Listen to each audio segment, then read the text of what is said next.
নমস্কার বন্ধুরা, village style cooking আপনাদের সবাইকে স্বাগত।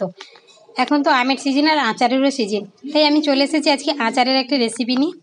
আগামীকাল আমাদের দিকে প্রচণ্ড ঝড় হয়েছিল আর ঝড়ে প্রচুর আম পড়ে গিয়েছিল। সেখান থেকে কয়েকটা আম নিয়েছি। এখান থেকে আমি কয়েকটা আম নিয়ে আচার বানাবো। আমি আজকে মোরব্বা বানাচ্ছি। আমাদের গ্রামে ঘরে মা ঠাকুমাটা যেভাবে মোরব্বাটা বানান সেইভাবেই আজকে আমি বানিয়ে দেখাবো আপনাদের। তো চলুন, প্রথমে এখান থেকে আমি কয়েকটা বড় বড় আম নিয়ে কেটে নিয়েছি এইভাবে 4 ফালি করে।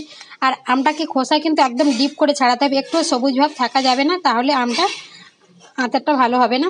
এবার আমগুলোকে এইভাবে একটা কাঁটা চামচের সাহায্যে ফুটো করে নিতে পারেন। আপনারা যদি না কাঁটা চামচ থাকে তাহলে ছুঁচ দিয়েও ফুটো করে নিতে পারেন। অসংখ্য ফুটো করতে হবে, তাহলে কী হবে, এর মধ্যে লবণ আর মিষ্টিটা খুব সুন্দরভাবে ঢুকে যাবে।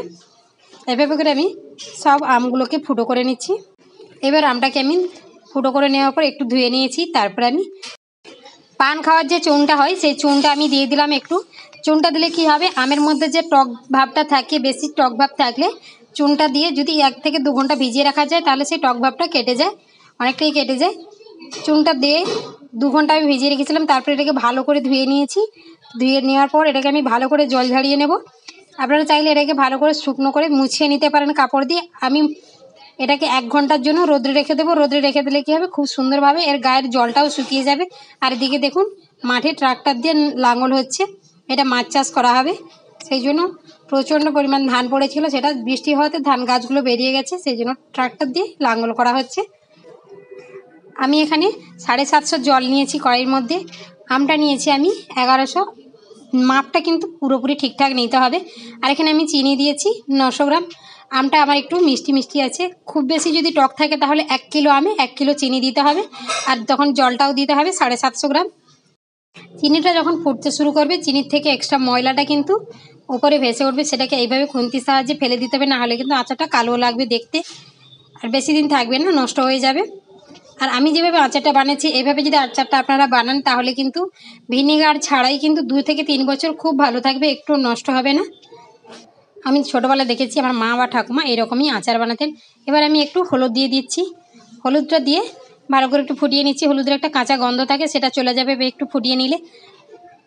চিনির জলটা যখন খুব ভালো মতো ফুটে উঠেছে, এবার আমি কেটে রাখা আমগুলোকে দিয়ে দিলাম। আমটা কিন্তু আমার একদম শুকনো হয়ে গেছে।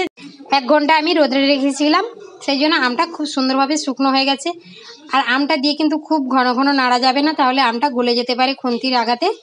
এইভাবে রেখে আরেকটা কথা মনে রাখতে হবে, এই যে আম আর চিনিটা যখন ফুটবে এর মধ্যে থেকে একটা গেজলা ভাব উঠবে, সেটাকে কিন্তু আমরা চিনির গাব বলে থাকি। এটাকে এইভাবে তুলে নিতে হবে, নাহলে কিন্তু আচারের উপরে একটা স্তর পড়ে যাবে। এটাকে যত উঠবে তত খুন্তি দিয়ে এটাকে ভালো করে তুলে নিতে হবে, খুন্তি বা হাতা দিয়ে।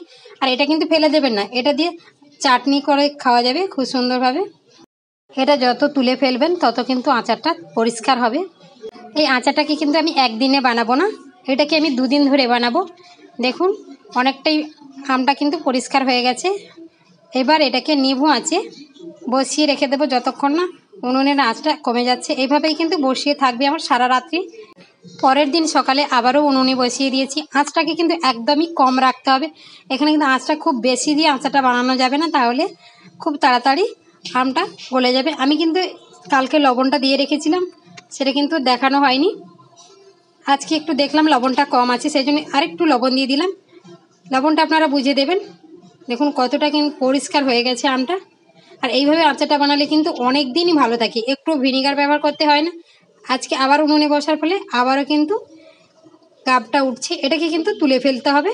দেখুন আমটা আমার একদম সোনালি কালার হয়ে গেছে, আচারটা কিন্তু প্রায় হয়ে এসেছে। প্রথম দিন আমি ফুটিয়েছি 1/2 ঘন্টা মতো, আজকে আমি 15 মিনিট আমটা ফোটালে কিন্তু আমার আচারটা রেডি হয়ে যাবে। দেখুন জলটা অনেকটাই পরিষ্কার হয়ে গেছে। এবার আমি 10টা এলাচকে থেতো করে দিয়ে দিয়েছি। আচারটা আমার রেডি হয়ে গেছে, এটাকে নামিয়ে দেখাচ্ছি কেমন হয়েছে।